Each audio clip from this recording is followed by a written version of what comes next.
Pois muito bem, pessoal, a gente terminou aí no último vídeo a parte sobre ensino fundamental. Vamos agora para a parte de educação de jovens e adultos e educação especial e já tentar encerrar aqui hoje essa parte de LDB para depois a gente poder estudar a LOA e poder fazer uma revisão. Então nós estamos aqui nessa parte que fala sobre educação de jovens e adultos. Queridos, o artigo 37 fala do porquê, para quem é o EJA. O EJA, ó, educação de jovens e adultos, ela serve para, vamos ler e depois entender, será destinada àqueles que não tiveram acesso ou continuidade de estudos no ensino fundamental e médio na idade própria e constituirá instrumento para a educação e aprendizagem para a vida toda. Vamos lá. Primeiro que vocês já sabem, e a gente já viu isso em educação, lá na parte de educação na Constituição, que a educação ela é um direito de todos, não é um direito só da criança, não é um direito só do adolescente, é um direito de todos.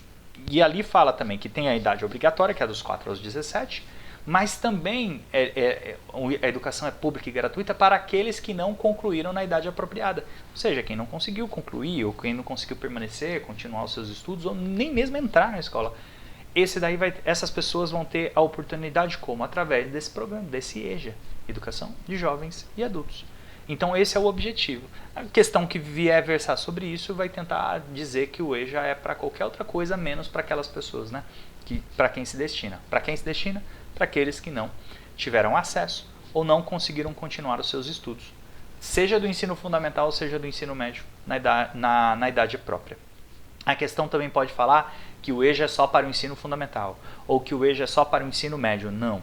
O EJA é para quem não conseguiu tanto o ensino fundamental ou o ensino médio. Qualquer um dos dois, o EJA ele serve. Vamos ver o resto. Os sistemas de ensino assegurarão gratuitamente aos jovens e aos adultos que não puderam efetuar os estudos na idade regular oportunidades educacionais apropriadas, consideradas as características do aluno, seus interesses, condições de vida e de trabalho mediante cursos e exames. Então, é assim que vai ser feito. Primeiro que é gratuito. O EJA tem que ser gratuito. A questão vai falar mediante taxa. Né? O sistema assegurará mediante taxa aos jovens. Ah, não é mediante taxa. Ensino é gratuito. Você tem que pensar o seguinte. No sistema público brasileiro, ensino e saúde é gratuito. Não tem contribuição. Você não precisa pagar taxa. Não existe isso de pagar taxa, tá bom? É sempre que pegadinha de prova, mas não tem isso, tá? Aqui já viu o objetivo, aquelas pessoas que não conseguiram terminar e tem que ser em condições adequadas. A questão aqui no máximo vai brincar com você sobre essa questão da gratuidade e sobre a possibilidade do EJA, tá bom? 2. O poder público viabilizará e estimulará o acesso e permanência do trabalhadora também, né, na escola, mediante ações integradas e complementares entre si. Vamos ver o que ele está dizendo aqui. Ele está dizendo que o EJA, a responsabilidade que o poder público tem com o EJA é de fazer com que aquele trabalhador, aquela trabalhadora, tenha tanto o acesso como a permanência. A gente já viu isso lá no 208, se eu não me engano, parágrafo 1º, inciso 1º, falando que o ensino o poder público ele tem que garantir o acesso e a permanência das pessoas na escola, sejam as crianças, sejam os jovens, e aqui fala também do EJA. Esse acesso e a permanência também se estende ao EJA, também é uma obrigação ao EJA. Então, o poder público tem que criar todo um mecanismo de garantir o acesso. Você quer? Cara, tá aqui, entra, a escola perto da sua casa, vamos tentar facilitar. Você trabalha o dia inteiro? Vamos colocar à noite, vamos colocar EJA no final de semana, sei lá, vamos dar um jeito para você ter o acesso. E a permanência também, porque a vida é tão dinâmica que às vezes aquela pessoa ela tem uma dificuldade de ficar 1 ano, 2 anos permanente naquela escola, ou tá difícil, ou sei lá, qualquer condição que possa afastar, ter a evasão dessa pessoa na escola. Não, o poder público ele tem que tentar garantir tanto o acesso como a permanência dessa pessoa no ensino do EJA, tá bom? E aqui ele fala trabalhador, né? Trabalhador, trabalhadora. Por quê? Porque geralmente são pessoas que já estão na idade adulta e precisam trabalhar.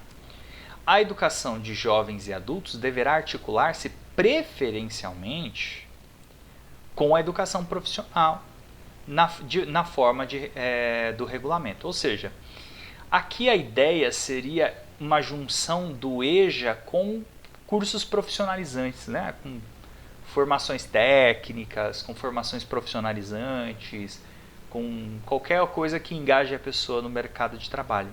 Só que é preferencialmente, né? Não é obrigatoriamente. Porque se fosse obrigatoriamente, todo o curso do EJA estaria obrigatoriamente relacionado com algum curso profissionalizante. E a gente sabe que não é isso que acontece na maioria dos casos. Então, por isso que ele fala preferencialmente. A questão pode falar aqui para vocês, obrigatoriamente. Não, não é obrigatoriamente. A lei fala preferencialmente com alguma questão de educação profissional. Então, a educação de jovens e adultos deverá articular-se preferencialmente com a educação profissional. Tá? 38. O sistema de ensino, ou sistemas de ensino, manterão cursos e exames supletivos que compreenderão a base nacional comum do currículo. Então a gente já falou da base comum, né? Que é aquele currículo que tem que ter em todas as escolas, habilitando ao prosseguimento dos estudos em caráter regular. Então é a mesma coisa. A pessoa que for entrar na educação de jovens e adultos vai entrar num curso em exames supletivos para que ela vá evoluindo dentro da base comum curricular. Aqui nem fala da base diversificada, fala da obrigatoriedade dentro da base comum. Eu não entendi o que você falou sobre base comum, base diversificada. Volta nos vídeos aí lá no começo que a gente falou o que é base comum e o que é base diversificada, quando a gente falou como que a LDB trata a questão do currículo.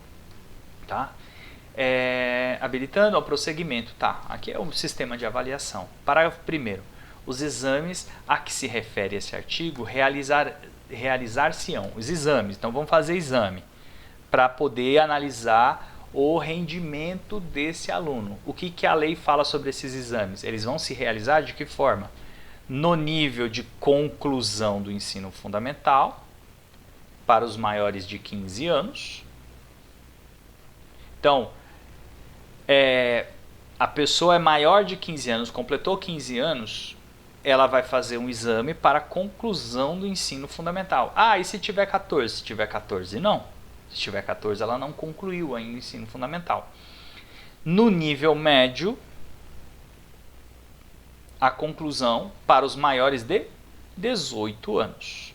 Então vamos entender como que isso se processa.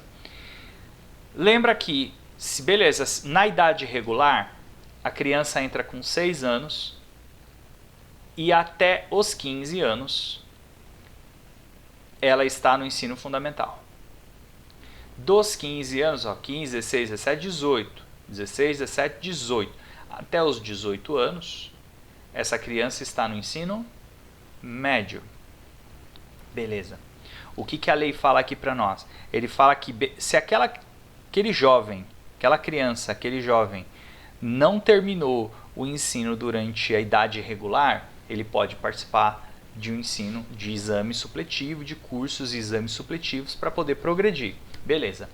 Faz sentido eu fazer um exame de conclusão do ensino fundamental para um jovem que tem 14 anos, que ele está aqui dentro dessa faixa etária ainda? Não faz, porque ele ainda está dentro da faixa obrigatória.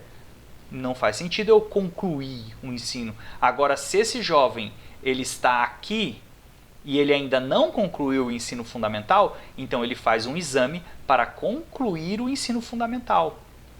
A mesma coisa, esse jovem que está aqui, ele não pode fazer um exame de conclusão do ensino médio, porque ele ainda está dentro da idade obrigatória do ensino médio. Para ele fazer o exame conclusivo do ensino médio, ele tem que estar aqui, ele tem que estar fora dos 18 anos, ele tem que ser maior de 18 anos. Vocês entenderam? É isso que a lei está querendo dizer. E é isso que a questão pode querer te confundir. Ele pode falar para você que um jovem de 14 anos, de acordo com a lei na educação de jovens e adultos, um jovem de 14 anos, ele pode até contar uma historinha. José, um jovem de 14 anos, presta o exame, de acordo com a lei, pode prestar um exame de conclusão do ensino fundamental. Errado. O José tem que ter mais, ele tem que ser maior de 15 anos para poder completar o fundamental e maior de 18 para fazer esse exame supletivo para completar o ensino médio, tá bom? Ficou claro isso? Se aparecer isso na sua prova, você faz essa linha do tempo aqui, você não vai errar. Continuemos. Os conhecimentos e habilidades adquiridos pelos educandos por meios informais serão aferidos e reconhecidos mediante exames. O que isso quer dizer? Quer dizer que o supletivo, ele não necessariamente precisa acontecer as aulas para que o aluno vá adquirindo conhecimento dentro do estabelecimento escolar. Esse aluno ele pode ir apenas prestar a prova para aferir esse ensino dele. Por exemplo, como tem as provas do Enseja, se eu não me engano. O Enseja, ele dá essa possibilidade de conclusão do ensino fundamental e do ensino médio. Se eu não me engano, é isso. E o que acontece? Esse aluno ele não precisa necessariamente estar frequentando uma escola formal. Ele pode estar estudando em casa. Ele pode estar estudando com um grupo de estudos. Ele vai lá e presta essa prova. Se ele adquirir uma certa pontuação, ele é reconhecidamente aprovado. A ideia desse parágrafo 2º é isso. Que essa progressão para essas pessoas que estão dentro dessas faixas aqui, ó, maior de 15 anos para o ensino fundamental e maior de 18 para o ensino médio, essas pessoas elas podem também fazer, estudar por meios informais e fazer exames para poder adquirir esse título, essa aprovação, esse nível de ensino. Certo? Basicamente é isso. E aí daqui para frente a gente começa a falar de educação especial. Eu vou fazer um último vídeo para falar sobre educação especial para não ficar muito extenso. Dá tempo de você levantar, tomar uma água e a gente continua.